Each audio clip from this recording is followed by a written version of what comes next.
Hey, I'm Thomas Hamilton. I study the Technical Theatre and Stage Management at NIDA, and this is my application for applying for the 2023 cohort. So when we were given this task to do this creative response, I am very much a musical theatre fan.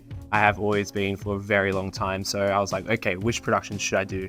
So I saw Jagged Little Pill, and I feel like that really highlighted the way in which I love my theatre in terms of technically, but also having a message behind its production. And when I was creating this response, I was very much looking for the critical analysis of the play and how the lighting, the set and stage pieces all functioned as a well-oiled machine on stage, and how that is reflected within the societal and political statements within its own production. So when writing this creative response, the lighting within Jagged Little Pills was there to help assist the story, but also had its own body of movement in that way. And that's what I really like. I like to make sure that lighting is supporting the whole production, but also had its own identity within its production.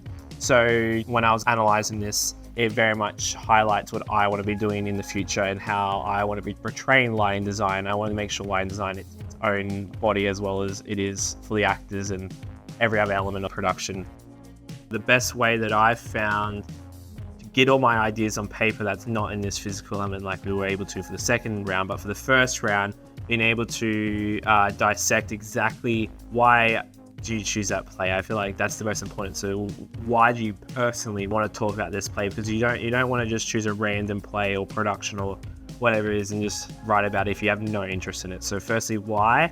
And then from there, you'd be like, okay, so I know why I want to, but what is actually intriguing me? So find out if it's like the set elements, if there's a revolve, or is it the lighting, the certain type of lights, or is it the storyline that you're most intrigued by, or the underlying meanings of a production. I very much investigated that very deep into the analysis of this creative response, and it made me very excited to talk about it because I think it's a very strong production. I feel like this highlighted the type of response I wanted to make in the moment of when I applied. So when we got to the second round, when we have to make this wonderful physical or drawings, depending on how we wanted to express our work, the one that struck me the most after reading on them all and looking at different interpretations and adaptations of each play, Rhinoceros was a standout for me because I feel like it feels like there's still a current statement within the play as well. So I wanted to tackle that and how I can visually represent that, because I feel like we're there to make people escape from their reality, but I also feel like it's also a very good place to be an educational platform as well. In terms of my artistry and how I wanted to represent this play, I love a stage that doesn't always you have these massive sets that come in and out. Yes, that's a one way to do it, but I like to make it where we can transform the space intimately, but also very quickly as well, because don't want that ever for changing quick set changes.